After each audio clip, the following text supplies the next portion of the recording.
I hope you all will be quite well.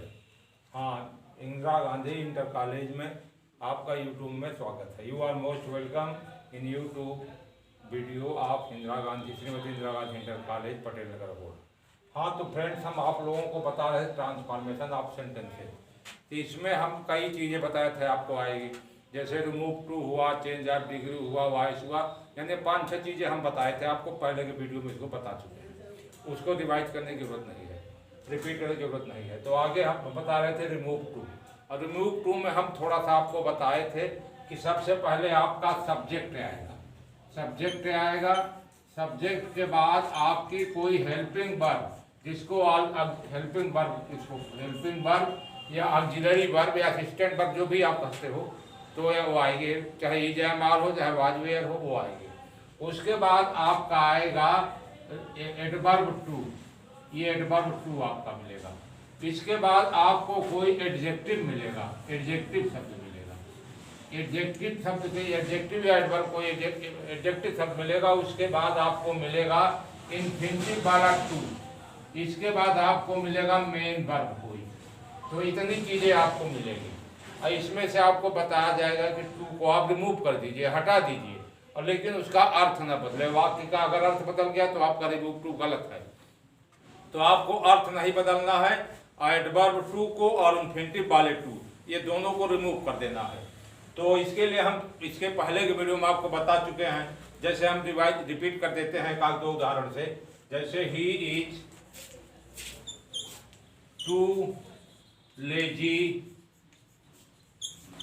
To do his work. अब ये वाक्य हम लिख दिए। इसमें हम देख रहे हैं सबसे पहले हमें सब्जेक्ट मिला ही, उसके बाद कोई हेल्पिंग वो आपको इज आ रही है, फिर ये एडवर्ब हमें टू मिल गया, फिर इसके बाद हमें एडजेक्टिव शब्द मिल रहा है लेजी, फिर इसके बाद इन्फिनिटिव शब्द टू मिला, और टू के बाद कोई वर्ब मिली क्रिया, उसके बाद कोई अन्य चीज है। तो इतना चीज हमें मिली। अब इसमें हमें टू को क्या करना है, रिमूव कर देना है। तो उसके लिए हम सामान्य नियम बताए थे कि पहले सब्जेक्ट को हम लिख लेंगे यहाँ पे, तो इसको लिख लिए। अब जो भी हेल्पिंग वर्ब आपकी है, हेल्पिंग वर्ब को वहां पे रख दिए, तो ही इज हो गया। अब इसके बाद ये जो एडवर्ब वाला टू है, TOO2, इसको हम हटा के इसके स्थान पर सो लगाएंगे। तो यहाँ हम टू को रिमूव कर दिए, यहाँ से हटा दिए, यहाँ सो लगा दिए। उसके बाद जो एडजेक्टिव शब्द है उसको हम रख दिए ज्यों का त्यों, तो ही इज सो लेजी। इसके बाद दोस्तों हम आप लोगों को बताए थे कि यही सब्जेक्ट इधर वाला, वही सब्जेक्ट इधर कर देंगे। जैसे यहाँ ही है तो ही third person masculine gender singular number है, तो वही हम ले आएंगे। मान लो यहाँ सी होता तो हम सी कर देते। सपोज करिए आपके यहाँ पे अगर कोई ही सी न होके कोई नाम होता, पर्सन होता, किसी पर्सन या व्यक्ति का नाम होता है, जैसे राम, मोहन, सोहन इत्यादि होता, तो थर्ड पर्सन सिंगुलर नंबर है तो हम वहाँ ही ले आ देते। अगर फेमिनिन जेंडर में होता तो हम सी ले आ देते। यानी हमारे कहने का मतलब यह है, इसको ऑलरेडी आप बता चुके हैं कि यही सब्जेक्ट को हम प्रोनाउन के रूप में इधर ले आ देते हैं।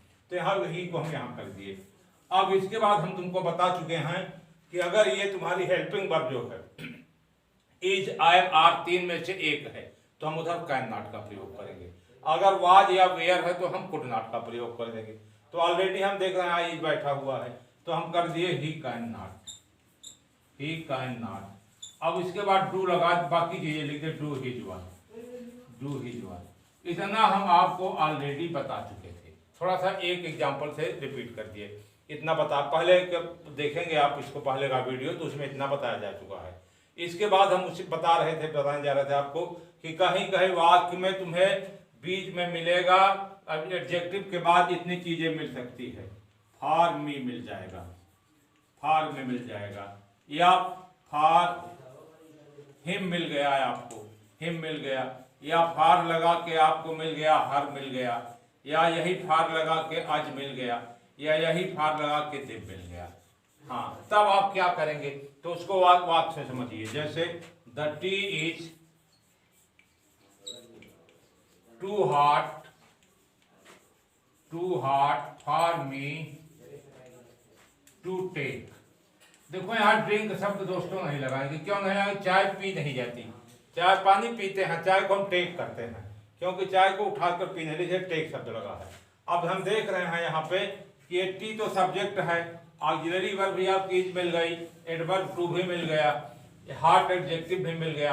अब इसके बाद तुम्हारा इन्फिनिटिव से मिल के फॉर मी यहाँ पे जुड़ गया। अब उसके बाद इन्फिनिटिव शब्द टू आया है, टू टेक। तो इसके लिए करेंगे क्या, ये तो इतने का पहले तरीके कर लो जैसा ऊपर बता गया है। तो the tea is so, too हटा के सो लगा लिए हम, ये ऑलरेडी आपको मालूम है। तो सो हॉट। उसके बाद हाँ यहाँ पे देखो, यहाँ पे दैट नहीं लगा था, सो लेजी दैट, यहाँ पे कंजक्शन दैट लगाना भूल गया था। हाँ, तो अब इतना कर लिए हम। अब उसके बाद जो है हार्ट, हार्ट शब्द लिख लिए। अब हम कंजक्शन दैट का प्रयोग करते हैं कॉम्प्लेक्स वाला। तो दैट, दैट लगा दिए हम, दैट। अब अगर हमें फॉर मी मिल गया तो मी जो है वो फर्स्ट पर्सन आई का ऑब्जेक्ट है, तो उसका सब्जेक्ट होता है आई। तो हम यहाँ आई लगा दिए। इसी यहाँ से समझ लो थोड़ा सा कि इसका ये मी ऑब्जेक्ट है आई का, हिम ऑब्जेक्ट है ही का, हर ऑब्जेक्ट है सी का, अज ऑब्जेक्ट है वी का, और देम ऑब्जेक्ट है दे का। तो ये इन सब के ऑब्जेक्ट हो गए। तो हम सब्जेक्ट फिर ले आते हैं दैट के बाद, तो इनको हम कन्वर्ट कर देंगे, इनको हम अल्टर कर देंगे, बदल देंगे उसी सब्जेक्ट में। तो यहाँ फॉर मी था तो हम आई कर दिए। तो the T so hot that I, आगे कैन नॉट लगा दिए, आई कैन नॉट टेक। ये हमारा हो गया। तो कहने का मतलब हमारा ये है कि अगर तुमको फॉर मी मिलता तो उसे घबराने की कोई जरूरत नहीं है। उसके लिए तुम वे सब्जेक्ट मत ले जाओ, सब्जेक्ट तो यहाँ निर्जीव है, बेजानदार है, टी जो है। और फिर जैसे होता, मान लो अगर फॉर मी ना होता, जैसे the tea is too hot to take. अब यहाँ पे हमारा जो है for me, for him, for they, them, for आज कुछ भी नहीं मिल रहा है। तब इसके लिए टी को हम इतना तो लिख लेंगे, द टी इज, टू हटा दिए, रिमूव कर दिए, यहाँ सो लगा दिए, सो हॉट। अब सो हॉट लिख लिए, अब कंजक्शन दैट लगा दिए, दैट। अब इसके बाद अब देखना हमें है कि हमें टी जो है निर्जीव चीज, बेजानदार चीज मिल रही है, कोई जीवधार जीव नहीं है। तो अब tea is too hot to take, चाय पीने में बहुत अधिक गंध बताई जा रही है, तो इसके लिए हम कोई चीज जोड़ेंगे। ज्यादातर निर्जीव जो है हम वन इट का प्रयोग करते हैं, लेकिन यहाँ क्या करेंगे कि चाय इतनी गर्म है कि कोई नहीं पी सकता, तो वन लगा देंगे यहाँ, that one can not, one can not take it, one can not take. तो ये तो हमारे ये चीजें हुई। अब एक चीज हम आपको और बताने जा रहे हैं, पहले बता भी चुके हैं कि हम सब जगह कैन नॉट का ही प्रयोग नहीं करते, कहीं पे हम will not, shall not, do not या डज नॉट का प्रयोग करते हैं। क्यों करते हैं उसका देख लीजिए एग्जाम्पल। जैसे आ गया, the fact is too clear to require any proof या एनी एविडेंस, जो भी चाहो, दोनों का मतलब एक चीज है, एनी एविडेंस। अब हम देख रहे हैं कि सेम वही चीजें हैं हमारी। यहाँ फैक्ट मिला सब्जेक्ट का स्थान पे, आगे आपकी हेल्पिंग वर्ब मिल गई, फिर एडवर्ब टू मिल गया, फिर एडजेक्टिव मिल गया, उसके बाद इन्फिनिटिव वाला टू भी मिल गया, उसके बाद ये वर्ब भी मिल गया। अब इसमें हम देखते ये हैं कि अब इसमें हम पहले नियम से चलेंगे, तो यहाँ तक तो ये नियम लागू है। द फैक्ट इज, टू हटा दिए, इसके यहाँ पर सो लगा दिए, सो क्लियर दैट।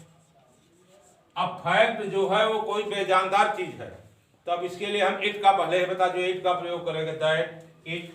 अब आगे हम आपको बताए हैं कैन नॉट लगाना या कुड नॉट, वाज वेयर है तो could not, is am are हो तो कैन नॉट, लेकिन यहाँ नहीं लगाएगा। आप पूछेंगे क्यों? क्योंकि उसका ये भाव नहीं निकल रहा है कि फैक्ट इतना क्लियर है कि इसको जो है किसी एविडेंस की आवश्यकता नहीं है, आवश्यकता हो नहीं सकती, आवश्यकता बल्कि नहीं है। तो यहाँ इसमें हम कर देंगे डज नॉट।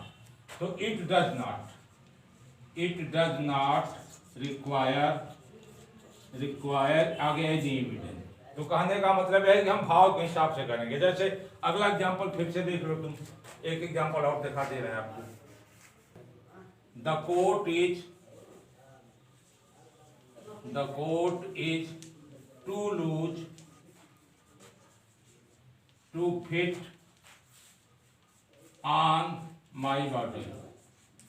अब हम देख रहे हैं यहाँ पर ये वाक्य कि सेम वही है तुम्हारा, कोर्ट सब्जेक्ट का स्थान पे है तो द कोर्ट हम लिख लिए, द कोर्ट इज भी लगा लिए, टू हटा दिए हम, रिमूव कर दिए इसको, सो लगा लिए, लूज भी लिख लिए। अब आगे कोर्ट कोई निर्जीव चीज है तो उसके लिए हम बताए हाँ लेडी इट का प्रयोग करेंगे, तो इट भी लगा दिए। अब आगे आपको बता गया है कैन नॉट का प्रयोग, लेकिन यहाँ कैन नॉट का प्रयोग नहीं करेंगे। अब आप पूछेंगे कि क्यों नहीं करेंगे, तो इसलिए नहीं करेंगे, कोट को हम पहन तो सकते हैं अपने शरीर पर, लेकिन एक बात है यहाँ फिट होने की, तो हम पहन सकते हैं, पर कैन नॉट लगाएंगे तो सकना बताएगा, तो पहन तो सकते हैं लेकिन वो फिट नहीं हो रहा है, होता है, तो यहाँ हम इट डज नॉट कर देंगे। यहाँ इट डज नॉट या विल नॉट भी आप कर सकते हैं, तो it does not fit on my body, on my body. तो ये चीजें तुम्हें इतना बताए। इसके अलावा दोस्तों एक चीज और है कि हर एक जगह तुम्हें कहीं कहीं वाक्य ऐसे मिलेंगे कि जिसमें तुम्हें एक ही टू मिलेगा, इन्फिनिटिव वाला टू नहीं मिलेगा। तो अभी तो हम बता रहे थे आपको दो टू मिलेगा, एक तो एडवर्ब वाला टू मिलेगा और एक टू मिलेगा आपको इन्फिनिटिव वाला। कहीं कहीं ऐसा होगा कि आपको केवल एडवर्ब वाला टू मिलेगा और इन्फिनिटिव का टू वहां पे नहीं मिलेगा। जैसे she is too eager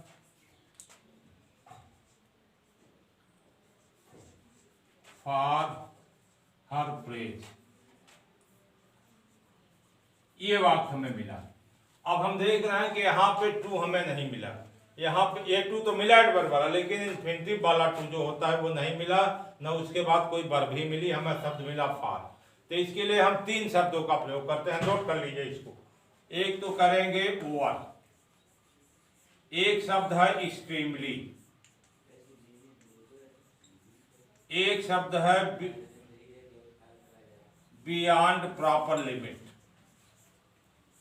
beyond proper limit, ये तीन शब्द हैं। तो सेंस के हिसाब से, भाव के हिसाब से हम तीन में से एक का प्रयोग कर देंगे, क्योंकि हाँ एडवर्ब वाला टू तो मिल रहा है लेकिन इन्फिनिटिव वाला टू नहीं मिल रहा है, तो केवल इसमें ये एडवर्ब का टू हटा के हम सी इज ओवर ईगर ओवर कर दिए। कहीं कहीं ऐसा तुम्हें मिलेगा फार ही लगाकर कि फार के बाद तुम्हें नाउन मिल जाएगा, यानी वर्ब मिलेगा ही नहीं। जैसे उदाहरण के लिए her sorrow is too deep her tears, ये वाक्य में मिला। अब हम इसमें देख रहे हैं कि एडवर्ब वाला टू तो हमें मिल रहा है लेकिन इन्फिनिटिव वाला टू नहीं मिला, उसके स्थान में फार मिल गया और टू फार के बाद हमें कोई नाउन मिल रहा है, वर्ब भी नहीं मिल रहा है। तो इसको थोड़ा सावधानी से हमें करना है। अब करना क्या है, तो इसको देखो, हर sorrow is so deep, so deep, आगे कनेक्शन दैट लगा दिए। अब सारो कोई निर्जीव है तो इट लगा दिए, तो इसको इट, अब आगे can not be, it can not be passive में जा रहा है, तो it can not be expressed, it can not be expressed in tears, ये कर दिए। इसको चाहो तो तुम सारों को न लेके हल को मान के बना सकते हो। तो अब यहां से हम कर देंगे she can not, she can not express in tears. तो जहां तुम्हें फार मिल जाए, इन्फिनिटिव टू ना मिले और उसके बाद कोई नाउन आ जाए, तो उसका तुम सेंस निकालोगे, भाव निकाल, बहुत सावधानी से करना है किसमें इसको हम ले जाए। कहीं कहीं तुम्हें क्या करना है, किन शब्दों के स्थान पर तुम कंपैरेटिव डिग्री में कर सकते हो। जैसे माई एल्डर ब्रदर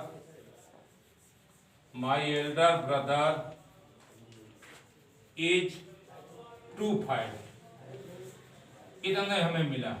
अब इसको हम कंपैरेटिव डिग्री, इसी का कंपैरेटिव डिग्री में बदल के भी इसका हम सेंस निकाल सकते हैं। तो इसको कैसे करेंगे, माई एल्डर ब्रदर लिख लिए, माई एल्डर ब्रदर इज भी लिख लिए। अब फाइट का हम कंपैरेटिव बना दिए, तो फाइटर हो गया, इज फाइटर। अब आगे हम दाइन का प्रयोग करें, कंपैरेटिव में दाइन का प्रयोग होता है, तो दाइन लगा दिए, हाँ दाइन। अब यही माई ब्रदर थर्ड पर्सन है तो उसके लिए ही लगा दिए, तो थर्ड पर्सन ही कर दिए ही। आगे हम शुड बी का प्रयोग कर देंगे, देन ही शुड बी, तो आगे हम कहने का मतलब यह इसको हम कंपैरेटिव डिग्री में कर दिए तो टू तो हट गया, लेकिन हमारा भाव वही बना रहा। अगर मान लो तो हाँ यहाँ इच का स्थान पे आपको वाज मिल जाता है या वेयर मिल जाता है तो आपको और कुछ नहीं करना है। यहाँ करना क्या है कि जहाँ तुम शुड बी लगाए वहाँ शुड हैव बीन कर देंगे, यहाँ पे हम शुड हैव बीन कर देंगे। तो ये आपका रहा रिमूव टू। रिमूव टू इतना ही आपको है, ज़्यादा नहीं है, इसी का अभ्यास आपको करना है।